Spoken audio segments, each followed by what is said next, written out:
Alright, everyone, I thought I'd do something different. So, as you know, I wrote One Consciousness when I was connected to Source. Before that, way back in the past, I was writing another book, and that book was called The Story of Protection or Enslavement. And in this book, I was doing it through David Crowley's eyes, the person that was making Grey State, because I had great respect for what he was trying to do. And so the character in this book is David Crowley, but it is meant as a honour of David Crowley after his murder-suicide that happened. And I hope you understand exactly what this book says and teaches in it, as well as the story that I created to try to make this book explain a future that we could have and might be having, but hopefully we're not. So, this book was dedicated to the loss of a man with a great project that had been lost due to him and his family's untimely death. All characters are of a fiction, some are real-life events that have been portrayed in such a manner to allow the reader to associate themselves more to the world that the young fictional character Dave comes across the real-life issues we could all make happen and unfold if we don't watch the direction and the shaping of our future. This book is a work of science fiction. Any group or character's similarity is merely a coincidence. This work plays with the idea of a tyrannical, controllable government seeking to enslave its people through the means of war and psychological warfare. It's a Orwellian nightmare mixed with 1984. It's what could happen overnight. I only got down to a few chapters, so the chapters in it are A Nation in Direct Threat, the website of the Mystery Man, Rogue Informer, Oh Phil, Where Are You? So the introduction starts. It's calm, no one comes here. Outer cities are patrolled. Checkpoints fill what used to be our streaming highways. At night, the sound of the Federation Shadowhawks can be heard whispering over our dilapidated flats and our once beautiful homes. Curfew roll calls echo in the distance as a sector reports to the authority. My hand has the mark. The authoritarians insisted when the war had reached its peak. My life was just like yours. Nice home, nice family. We struggled, but we got by. Then the war on freedom came. The governments had tricked the world's population for so long, but when we woke up, all hell broke loose. And this is where my storyline starts. Chapter 1. A nation in dire threat. The industrial age is always the same. Our inventions are always the same. Everything remains in the same cycle. The universe is a cycle. A womb is a cycle. And evolution of the species is a cycle. But I ask you, what if an aggressive agent had manipulated the cycle so evolution could not evolve natural, but was locked into a figure-8 cycle? Could evolution not evolve natural, but was Could this be done? As I sat there staring at some university conference talk on hypothetical theories, the channel blinked, then flashed. This is an emergency broadcast.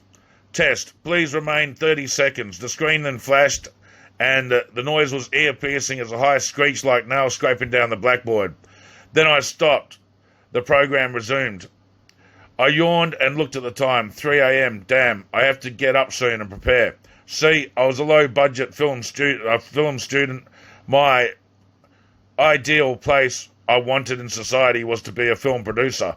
Don't get me wrong, I didn't want to make millions on the selling propaganda.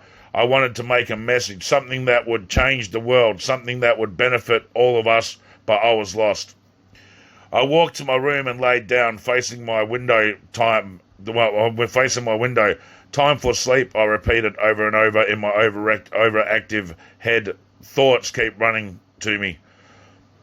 What was the film I could make, and how could I make a program so different to the millions that had been made?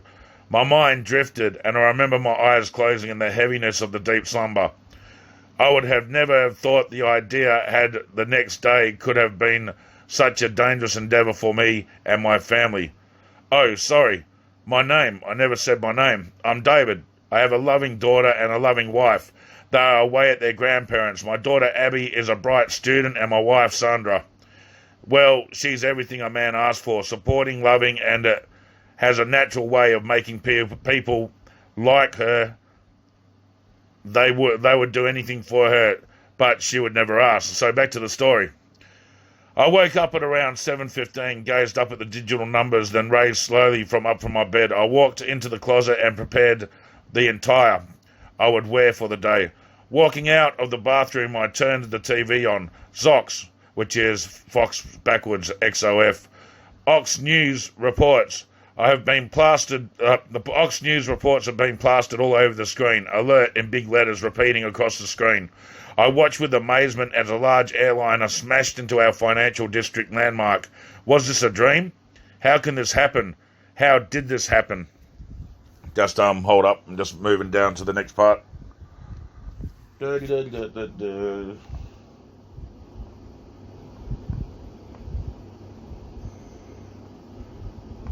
Alright, so how did this happen? In the age of the 20th century, this was insane. I just lost it again. Fuck.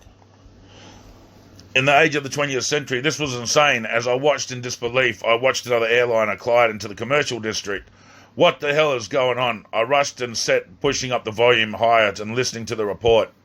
We have reason to believe that our great soil has been attacked by an outside aggressor. The news repeated and repeated the same statement over and over. My eyes stared at the burning buildings and the planes that had collided, people struggling on high-rise floors, half the building structure fractured. All of a sudden, a large rumble and smoke engulfed the buildings as each floor's windows exploded, as the financial district's landmark collapsed to rubble. Oh my God, those poor people. Just as the sickness turned in my stomach, I watched the same happen to the other building in the commercial district. This can't be real. My brain kept repeating to itself. I rang a few people I had seen I rang a few people after I had seen what I had to confirm that I wasn't going crazy, because I really thought I was. A few minutes after, the selected president at the time appeared on the channel. Nation, we have been attacked. Nations of other interests do not like that we are free. They do not like that we have democracy. The influences pushed by these separatists should not go ignored. We must tighten the security of our homeland, and if we are to remain free. It's in our best interest to keep our people safe with security and peace. As I heard our president say these words, an ominous feeling of displacement rushed through my mind. I decided I would take a walk. My phone buzzed as I closed the front door. The melody for the national anthem played. Hello? Hey, babe. And hey, babe, me and Abby want to stay up here for a few days. Mum and Dad are kind of shook after the news. I don't think I should leave them, plus Abby is having a blast. No prob, I'm just heading out soon. The news kind of threw me for a loop. Feels so unrealistic. It was so unreal and so surreal. LOL. You and your conspiracy nonsense. Anyway, love you, babe, but not everything is always a mystery to be solved. LOL. Okay, sweetie, gotta go. Bye. Mwah. I continued to walk down the driveway and take a turn to the Amberdo Street, which is Obama backwards. I knew a local delicatessen owner I was chummy with and thought I'd go and have a yarn with him. Walking around the corner, a man dressed in a veteran outfit from Vietnam stood speaking. Don't trust them. Don't believe a thing that they say. It's all lies. Lies, I tell you. His ranting went on for quite a while. I listened to every word that he had spoke. He had said that it was the shadows that were controlling our reality. He told me of ancient beings that could shapeshift. A lot sounded like New Age nonsense. But one thing really caught my attention. He had asked everyone, why do we use the same idea of the wheel if the cavemen invented it? Why? Why don't we return to the moon since we have already been there already? Why do we play these endless cycle games? Cycle? I thought about the theory I had watched on television the night just before the endless 8 cycle. I asked him, what cycle are you talking? The 8? The 8, he said. It's all that holds us back. It's what keeps us in this technological prison. We are not free. We are not controlled. Our cycle is controlled. They would never have thought it could be done, but it truly has. This world is damned. How are we damned? What are you talking about? I was confused but intrigued by his statements. I asked him to accompany me for a morning coffee to discuss this endless 8 cycle. He looked back at me and said, "You can see? You're a believer. Don't let them do it, brother. Don't let them destroy all what has been built for their greed and power hunger." I didn't really understand, but I replied, "I won't, brother." Putting my hands on his shoulder, we both made our way a little up the street as a black window grey metallic Econoline van pulled up and 3 men jumped out brandishing a semi-automatic Colt 45, waving their hands rapidly. "Get in the van now." My heart palpitated faster and faster. A rush come over me. Before I knew it, my legs were to its lengths in front of me. I bolted to the right and to the left. The trail of gunfire ricocheting nearby objects could be heard echoing as I crossed the gun's crosshairs. Darting around, trying to escape, I jumped a concrete wall and slid down in between someone's house slits. I rolled around, pushing myself towards the open visual to see what had happened to the veteran. I could see the 2 men standing behind him. The other was searching for me. He stopped and turned to the others. "No sign of the intruder. He must have got away, boss. But the target is secure and ready for evac." He relayed to his superiors, "No worries, sweep ground 13. He was not a threat. The man that we want you have. Well done, mission accomplished. See to it we won't have to round up Mr. Parrott again." The men pushed the vet into the van's back, covering his head with a black knapsack, tightening it around his throat. They jumped into the car, 1 in the front and 2 in the back. "End of the line for you, buddy," the driver said, slightly as he turned the ignition on and the van started up and slowly began to move. I watched as the van turned down the street and vanished from my sight. I picked myself up and brushed the dirt from my clothes, finding a leaf caught in between my crease. My hands shaking from what had just happened. I thought about calling Sandra, but I didn't really want to worry her, so I decided I would not tell anyone but go straight to the police station and report the incident I was almost a part of as well as the witness to. Since Sandra and Abby had the car, I would have to catch the bus, then walk through the commercial district to get there. I walked to the 313 bus stop and sat down. I had 10 minutes to wait before the bus's arrival, so I decided to play around with my smartphone. I played a small strategy game called Pawns. The objective was to use the given resources to start to bribe and win other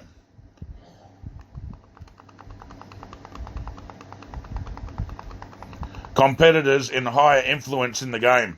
In order to control the full city, graphics were okay, but the gameplay is what got me. Anyways, enough about my game.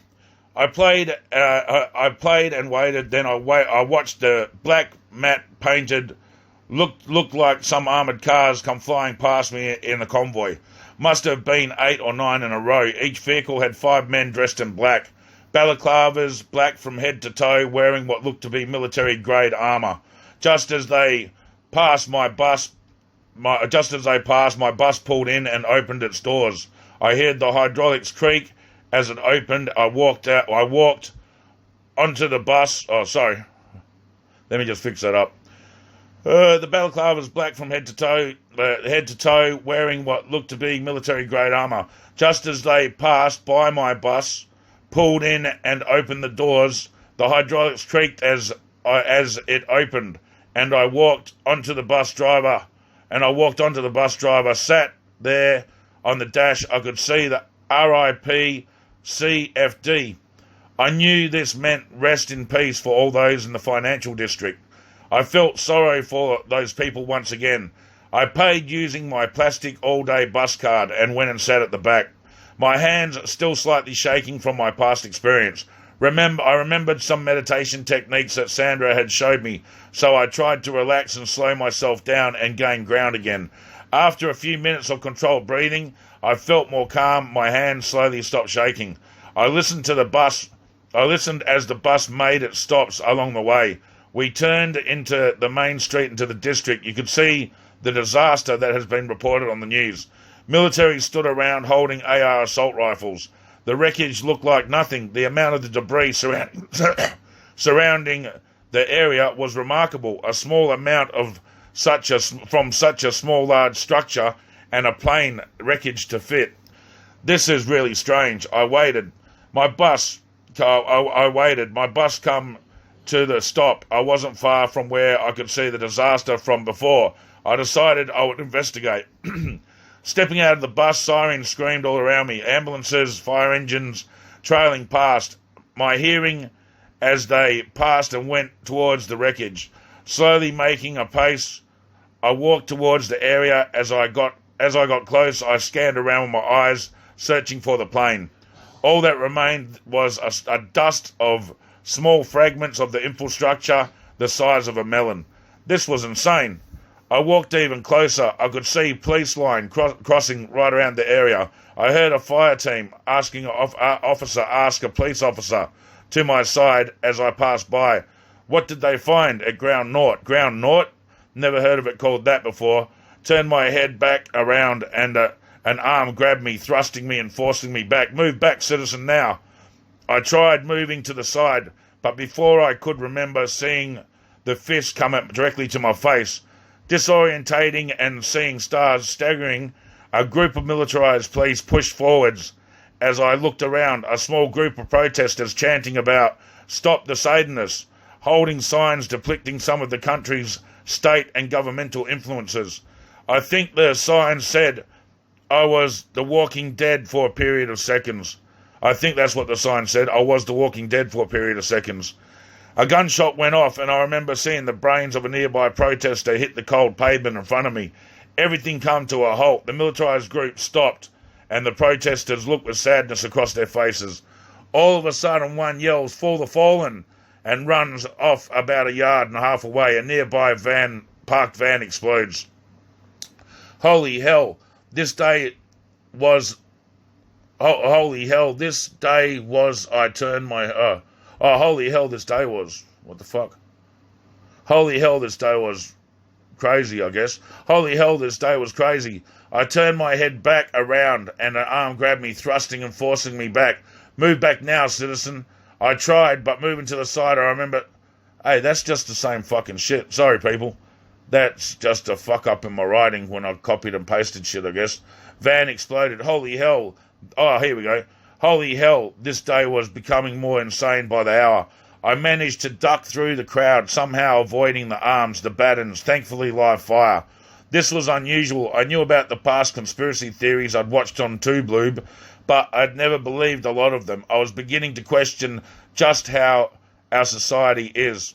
My mind filled, pondering about what has happened to our society.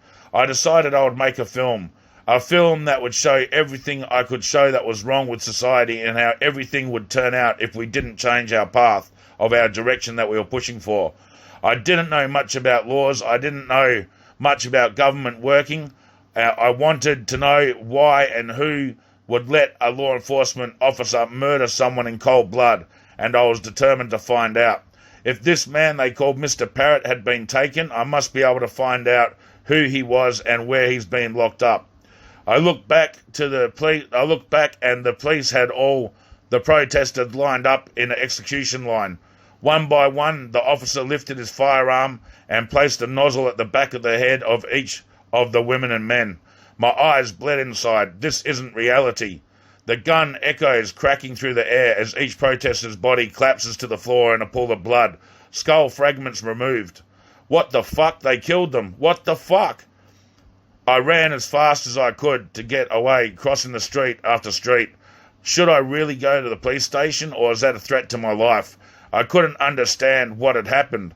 Knowing now that my life wasn't the same, I slowly creeped my way around the district and back to the bus station at the 313 was running late again. I somehow pulled myself together. The image of the brain on the ground and the echo crackle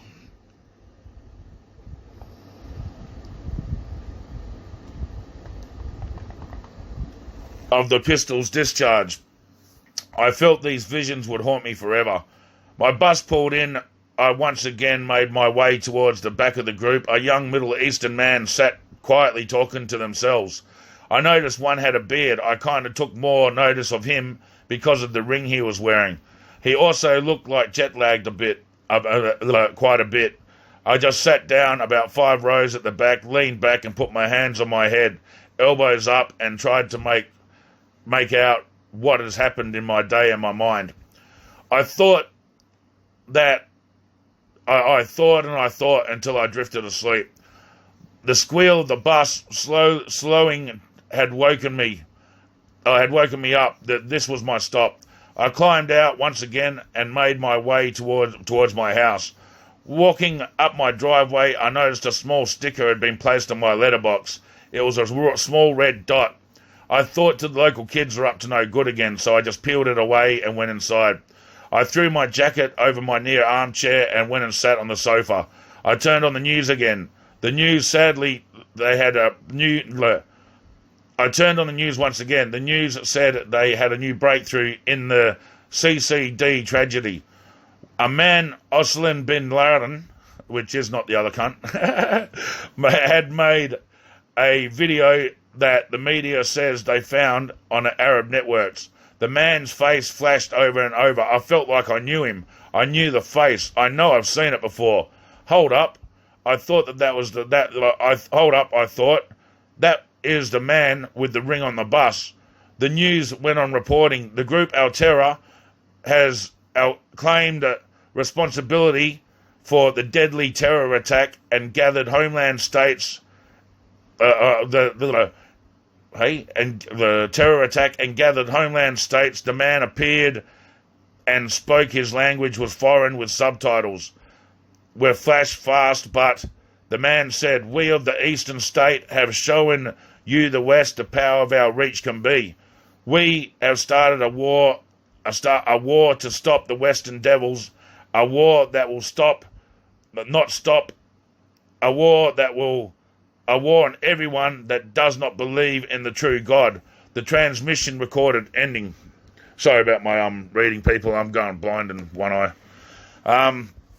Once again, the president stood bold-faced with a bit of a smirk. The cameras refocus on him and his face changes to a sad, sorrowful face. I guess he didn't know that he was live yet. I don't really know, but the words he said sent chills through my spine, and it went like this.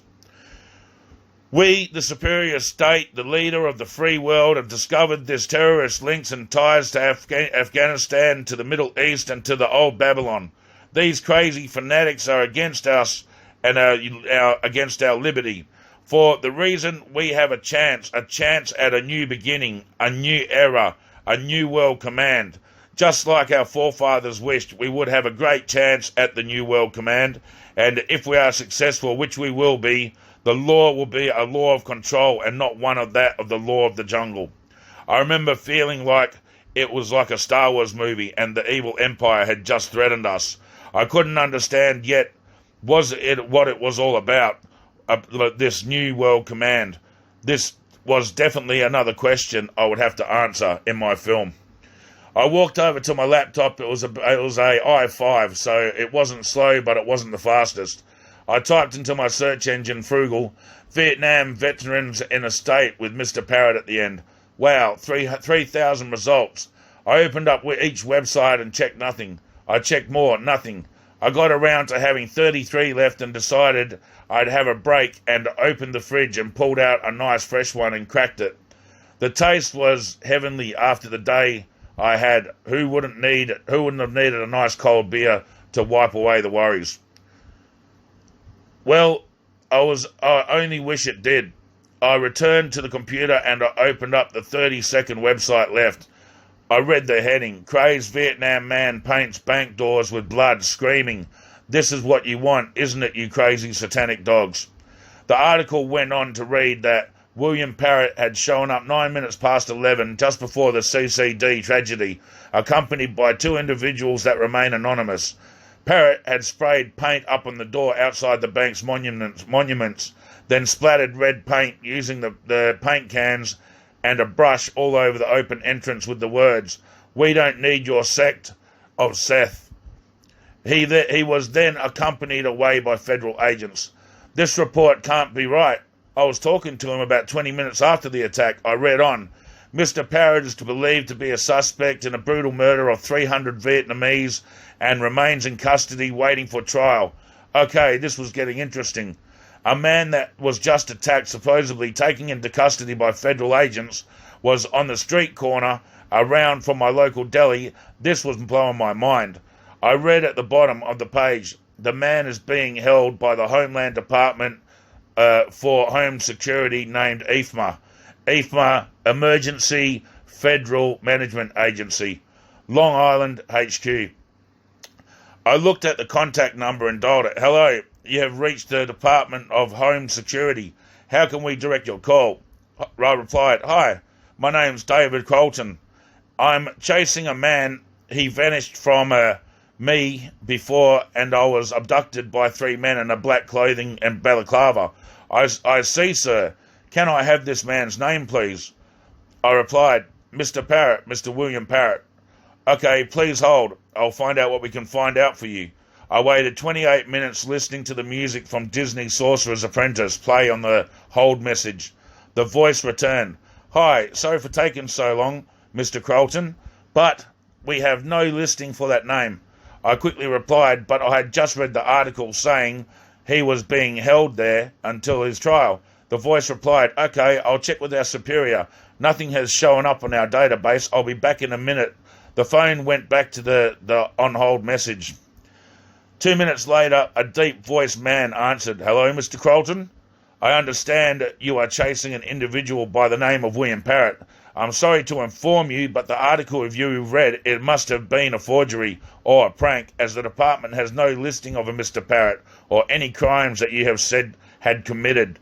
If you leave us your contact number, we will... Just going down the next page. We will keep you informed if anything further to your inquiry comes to light. Sorry, we can't be any further help. I gave them my number and my thoughts of how I had seen and the thoughts of how I'd seen the protesters treated in the street, slightly wary but feeling I wanted the information if they in future had come across it.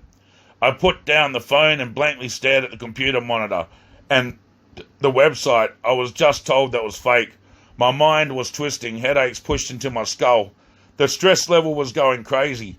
I decided to look up at the website one more. In the corner was a small blue and red pill with the words, wake up, flashing. It reminded me of the movie The Matrix when Morpheus asked Neo to choose his fate. I said, okay, what the hell? I clicked the website. It said, we know what you know, but we know what's to come and how to make it happen. We wish to talk to you. Wait, we will contact you. Spam, bloody spam. I closed the website, lifted the phone, and sent a text message to Sandra. Been a crazy day. Hope you are okay, princess. Hope you and the princess are okay. Talk tomorrow. She replied, and we talked for an hour. I never said anything about my day as I wanted to hear... I never said anything about my day as much as I just wanted to, but heading to bed, the message I seen crossed my mind. What a joke. That was laid... Oh, what the fuck is this? Wait a sec. This is all scattered. I closed the website, lifted the phone, and sent a text message to Sandra. Been a crazy day. I hope you and the princess are okay. Talk tomorrow. She replied, and we talked for an hour. I never said anything about the day as much as I wanted to, but headed to bed. The message I seen crossed my head. What a joke. I thought, what a joke was what I was thinking. I laid down and tried to get some well-deserved rest. Little did I know what day 2 had in store for me. Alright, I'll leave it at that for half an hour, and I'll put up another chapter in a couple of days. Alright, people, peace. This was the story that I was writing way before One Consciousness, and I had my full miracle and my connection through to the outside, and understood exactly what everything is going on now.